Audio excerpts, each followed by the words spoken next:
What if your neighbor was a serial killer? You are locked home, can't go out because you are in house arrest. You really think your neighbor is a psychopath, but you can't prove it. What would you do? This is the plot of Disturbia, a 2007 movie. And this is the top 10 things you didn't know about Disturbia. What are you doing in my house? What if your neighbor was a serial killer? The neighbor's name is Mr. Turner, a calm and quiet old man, played by David Morse. But something happened behind the scenes, something that made the movie feel even more intense. David Morse decided he would not break character, not even between takes. During the entire shoot, he refused to speak to LaBeouf. Not one word, no small talk and no laughing, and no casual conversations while cameras were off. And it wasn't just LaBeouf, he avoided the rest of the teen cast too. If they were joking around on set, he wasn't part of it. He didn't want the friendly version of himself to mix with the role. He wanted the distance to stay real. When they finished shooting the movie, everything shifted. David Morse finally opened up. He started talking and being friendly. The quiet neighbor was gone. That transformation showed how controlled the whole thing was. He created space between himself and the younger actors on purpose. So when they looked at him on camera, they weren't reacting to a buddy. They were reacting to Mr. Turner. Robert Turner, your neighbor. I just live behind you. I know who you are. What are you doing in my house? Early in the movie, there's a moment most people completely miss. When a fast montage shows Kale doing laundry, and the dude clearly has no clue what he's doing. He just grabs a giant pile of clothes and shoves everything into the washing machine. White and red shirts. Everything mixed together. No sorting and no thinking at all. The machine starts spinning, and the movie moves on. It's one of those things basically everyone misses while watching. But later, the movie quietly circles back to it. Kale answers the door. Now he's wearing a white shirt, or at least it used to be. Now it's stained pink and red. The dye from the red clothes bled into the fabric. It's a tiny detail most people never notice, but it actually says a lot about Kale. After his dad passed away, his life is completely out of order. His house is messy, his routine is gone, and even basic things like doing laundry are falling apart. He doesn't care enough to separate colors. He doesn't really care about anything anymore. He's just going through the motions. So that pink stained shirt isn't just a random mistake. It's a quiet visual clue about what's happening inside his head. The movie never explains it, and no one talks about it. But the detail is still there, hiding in plain sight. That shows how messy Kale's life has become. The way the story moves feels very specific.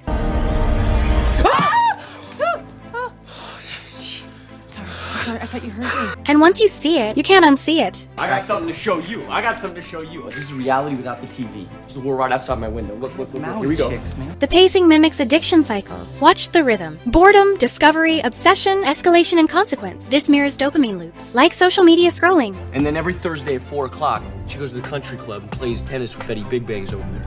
Okay, and then the ladies leave. Here we go. Cue Mr. Pilch coming back from work. He comes in. Here, take this. Look at the top second story. Who's there? Damn. Right? Whoa. Kale keeps watching because each clue rewards him just enough to keep going. Just like addiction. Disturbia keeps things tense by making you see everything the same way Kale does. Did you see that? Are you zooming in?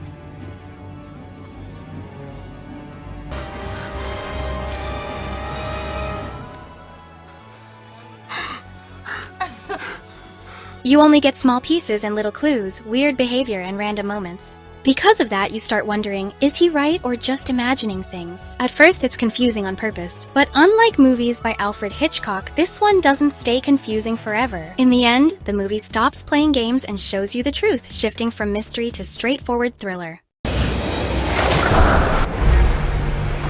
gotta get my mom. Make sure the cops are coming, okay? Okay, go.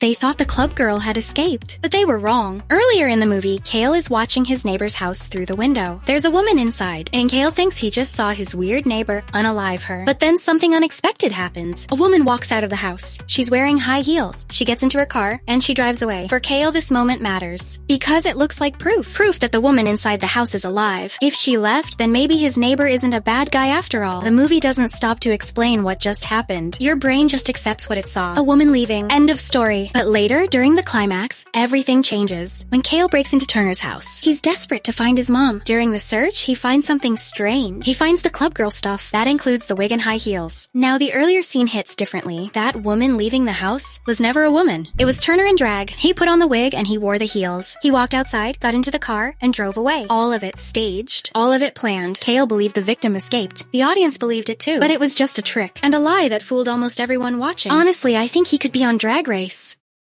What do Twinkies have to do with house arrest? Apparently a lot. When LaBeouf was preparing to play Kale in Disturbia, he actually talked to real people who had been on house arrest. People who had spent weeks, and sometimes months, trapped inside their homes. No going outside and no hanging out with friends. Just the same walls every single day. Damn, that's almost like jail. And they all describe the same thing. The boredom. When you're stuck inside long enough, your brain starts looking for anything to do. People start messing with random objects around the house. Stacking things. Building weird little towers. Playing with food. Just trying to make time pass. That's where one of the movie's strange little moments came from. The Twinkie Tower. In the movie, Kale stacks Twinkies on top of each other, like a tiny skyscraper. Some people on the internet say that moment actually came from real stories LaBeouf heard while researching the role. It's not proven, but it makes a lot of sense. Because when someone is stuck on house arrest long enough, even a box of snack cakes can turn into a full construction project. And suddenly building a tower made of Twinkies feels like a perfectly reasonable way to spend the afternoon.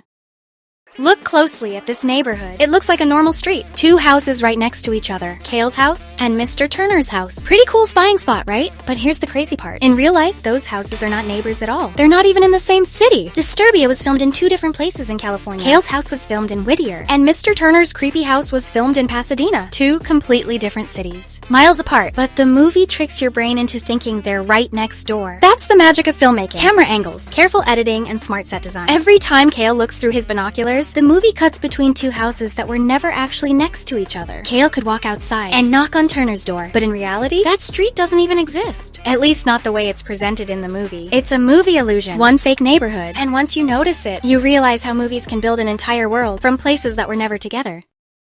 People think he's losing his mind, locked at home, watching people all day with nothing better to do. And then he starts noticing things. A neighbor acting weird with suspicious behavior at night. Little details that don't feel right. And suddenly the movie makes you question it too. Is all of this real? Or is he just imagining everything? At first, it really feels like a psychological story. Like he's been through so much lately. Maybe he's just paranoid. Maybe he wants something exciting to happen so badly that his brain is making it up. Everything is set up to make you doubt him. But here's the truth most people miss. The movie is not so simple. It only pretends to be. As the story goes on, the doubt slowly disappears. More clues show up and things start to connect. What looked random starts to make sense. And by the end, there's no question left. He wasn't crazy. He wasn't imagining things. He was right the whole time. So yeah, the movie plays with your head in the beginning, but it doesn't stay a mystery. It starts like a psychological game and ends as a straight-up thriller where the danger is real.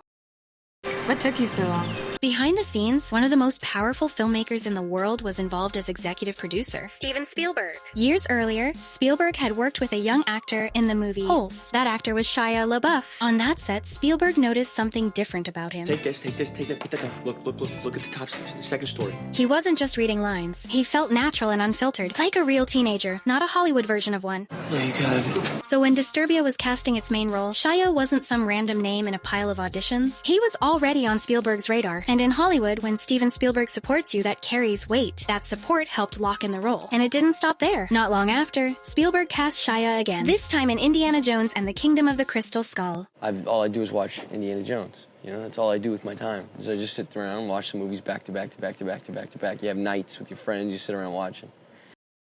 You think you're seeing everything in Disturbia, but the movie is actually tricking you the whole time. It uses long telephoto lenses to mess with your perception. These lenses compress distance, making houses, windows, and people look much closer than they really are. So when Shia's character watches his neighbors, it feels like he's right there with them. Like he has a clear, reliable view of what's happening. But he doesn't. And neither do you. Because that clarity is fake. The camera creates a false sense of intimacy. Like you understand everything you're seeing. But at the same time, the movie limits your perspective to only what he can see. You never get the full picture. You never step outside his point of view. So every glance, every movement, every shadow starts to feel suspicious. Is something really happening? Or is he just connecting dots that aren't there? That's where the paranoia kicks in. The visuals pull you closer, while the story keeps the truth just out of reach. And that tension between what feels real and what is actually real pulls you into the mystery. Subscribe.